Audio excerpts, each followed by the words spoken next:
Thanks for staying with us. A father recently cut off his child's locks as punishment for bullying a classmate with cancer in school.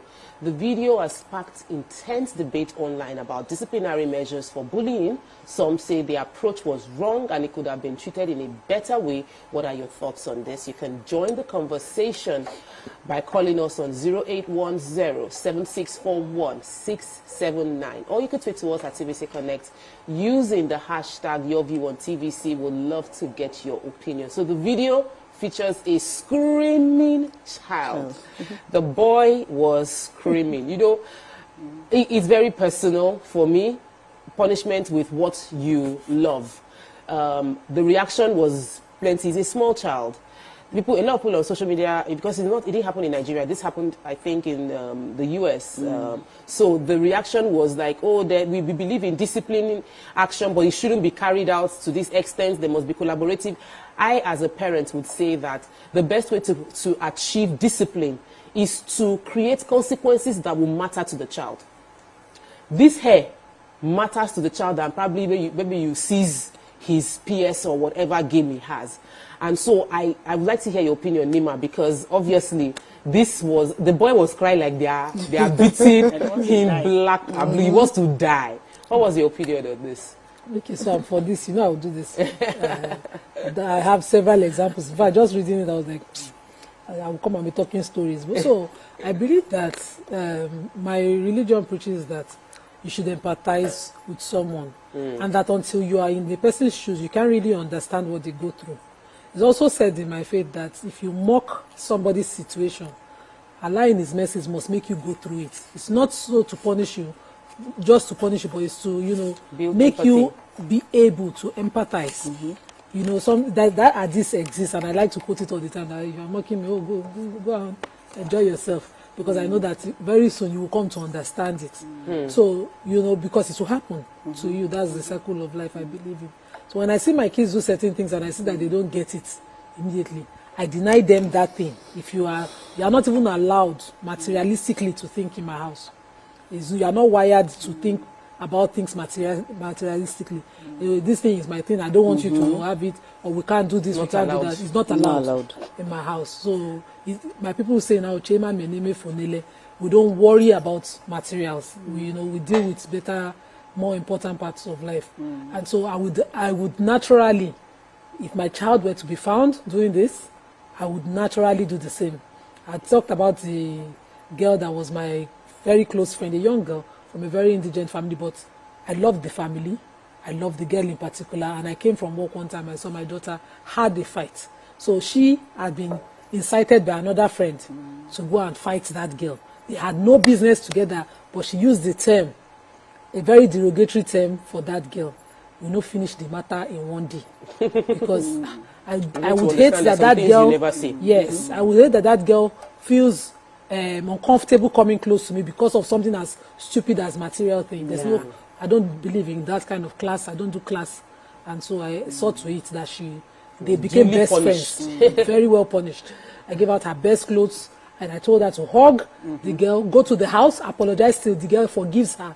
And I will see the girl, because that girl is very vibrant. She's a very friendly person. If my daughter truly apologizes to her, she feels, calm, accepts it, she would walk her out. So I waited at the junction. If they not escort you reach here, you don't finish. I know what you can do. So they both came back, and I made sure she took a gift there. They would, and that girl so sweet. The salad that followed, my daughter couldn't find henna person. She saw to it. They went together. Hours I didn't see them.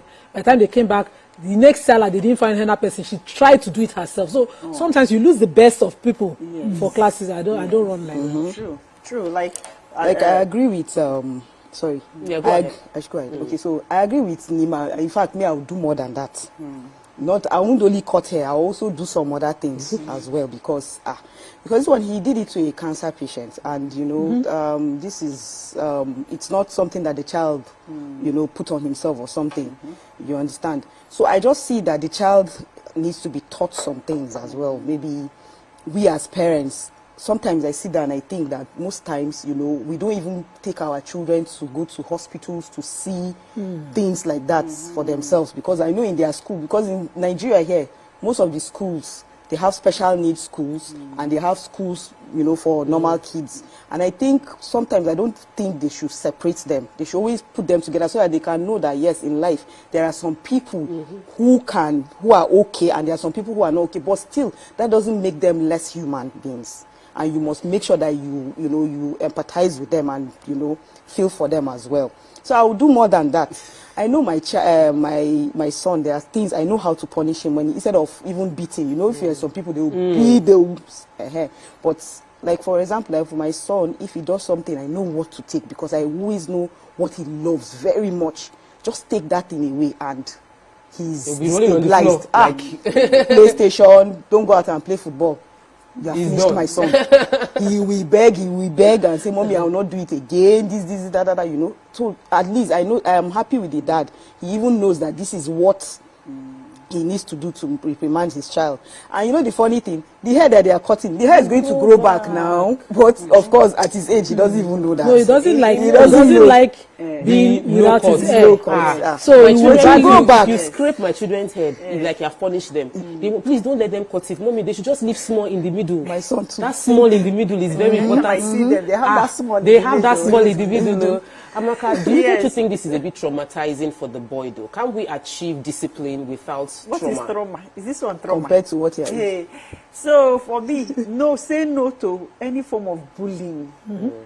And it's important for kids to learn empathy. A sick child, then you want to go and bully the child. The child is already being emotionally bullied. With what they are going through, then you want to go and add to it. That's a no. This one, cutting hair is not trauma, not trauma. That he's screaming and shouting. It's obvious that he's a small child that because of how he's screaming because they are cutting his hair, right? Because he's used to getting his way from the screams. Yes, so it's a good thing that the father. I like the fact that the father has said no. This cannot be tolerated in my house. There must be consequences for certain actions. Your hair will cut your hair. Moreover, he's a boy child, so why is he so bothered that they are scraping the hair? But I can understand that. I remember, yes, I remember growing up when we were growing up.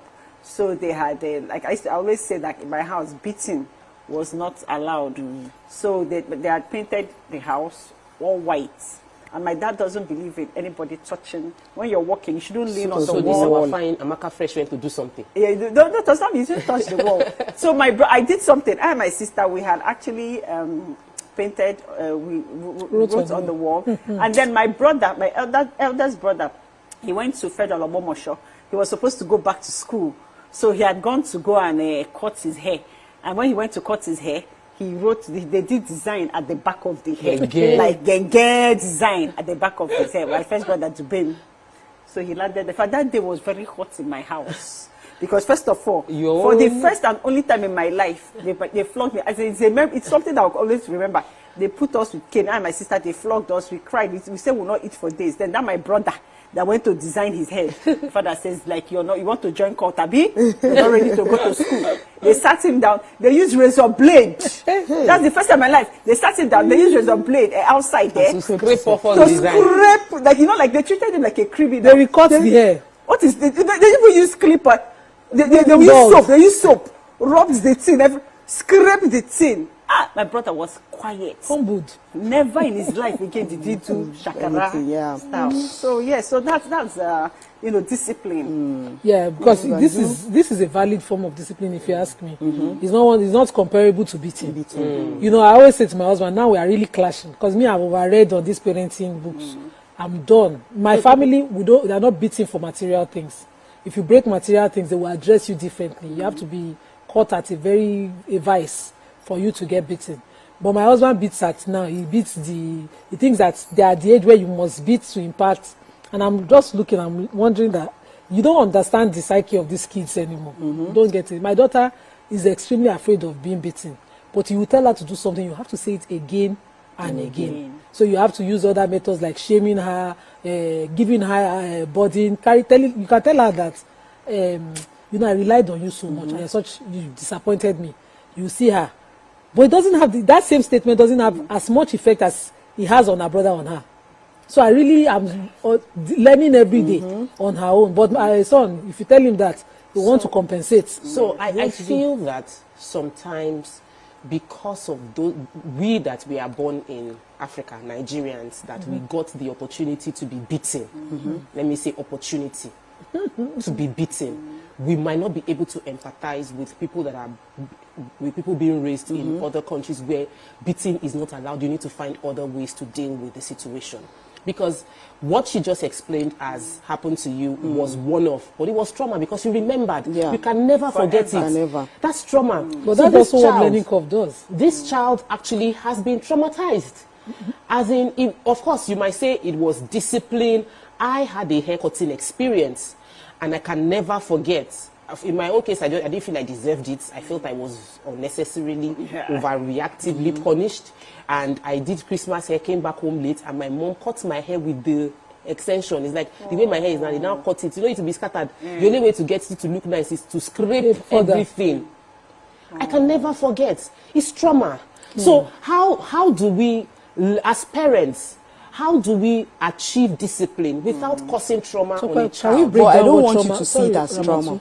Can we break down what trauma and what trauma is not, what it is? Because, you know, when we use this thing loosely, we are in this Gen Z world now. Mental health is their problem. But mental health But is a no, major Tope, issue. I But I don't was think made it's to a cut trauma. my hair. What I would consider traumatic, I wasn't beaten. So I'd not been able to grow my hair all my life till I was in JS3. And as I was growing it, the thing had become full. Second term, there was a rule that everybody must cut their hair. And so, in JS2, we're all made to cut our hair. And I cried for days because I'm finally seeing my hair long like my sister's own, and they want us to cut it. I cried for days, and then I cut it and came to school. That's when my own trauma happened. And the Caucasian girl in my class was allowed to leave her hair because she's white. Because she be Oyibo. Trust me, at that age, I know they start protests. We protested, she was made to cut her hair as well. I gang up with some people, we started spreading words, we went to our teachers, we fought it. Because there's no special heads. It's a discipline, school known for its discipline. So why should somebody be treated preferably from us? So for me, that's one trauma I couldn't get over for years. The unfairness of The unfairness of it. So some things are traumatic not because you were beaten. Some things are learning curve your parents must take. You yourself, you get disciplined and learn from that curve, not necessarily traumatized. I don't entirely Yeah, but I don't agree. think We'll it's take a true. I don't. break. Okay. When we return, we'll continue discussing about if it is traumatic or not, and more importantly, how did this video get on social media? Stay with us, we'll be right back.